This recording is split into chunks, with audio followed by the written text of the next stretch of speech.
Think again, pot 11. Well, as of the summer of 2009, it accounted for nearly half of the US smartphone market. By 2014, its market share had plummeted to less than 1%. When a company takes nosedive like that, we can never pinpoint a single cause of its downfall. So we tend to anthropomorphize it. Blackberries failed to adapt. Yet, adapting to a changing environment isn't something a company does. It's something people do in the multitude of decisions they make every day. As the co founder, president, and the co CEO, Mike, was in charge of all the technical and product decisions on BlackBerry, although his thinking may have been the spark that ignited the smartphone revolution, his struggles with rethinking ended up sucking the oxygen out of his company and virtually extinguishing his invention. Where did he go wrong? Most of us take pride in our knowledge and expertise and in staying true to our beliefs and opinions. That makes sense in a stable world where we get rewarded for having conviction in our ideas. The problem is that we live in a rapidly changing world where we need to spend as much time rethinking as we do thinking. Rethinking is a skill set, but it's also a mindset. We already have many of the mental tools we need. We just have to remember to go them. We just have to remember to get them out of shred and remove the rust.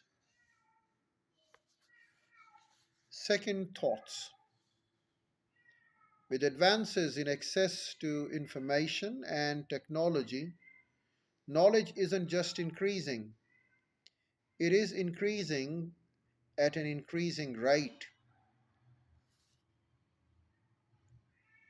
In 2011, you consumed about 5 times as much information per day as you would have just quarter century earlier.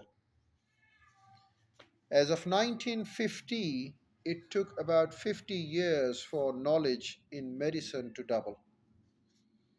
By 1980, medical knowledge was doubling every 7 years, and by 2010, it was doubling in half that time. The accelerating pace of change means that we need to question our beliefs more readily than ever before.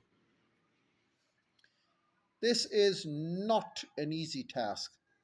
As we sit with our beliefs, they tend to become more extreme and more entrenched. I'm still struggling to accept that Pluto may not be a planet. In education, after revelations in history and revolutions in science, it often takes years for a curriculum to be updated and textbooks to be revised. Researchers have recently discovered that we need to rethink widely accepted assumptions about such subjects as Cleopatra's roots. Her father was Greek, not Egyptian. Her mother's identity is unknown. The appearance of the dinosaurs. Paleontologists now think some tyrannosaurs had colorful feathers on their backs. And what's required for sight? And what's required for sight? Blind people have actually trained themselves to see sound waves. The blind people have actually trained themselves to see.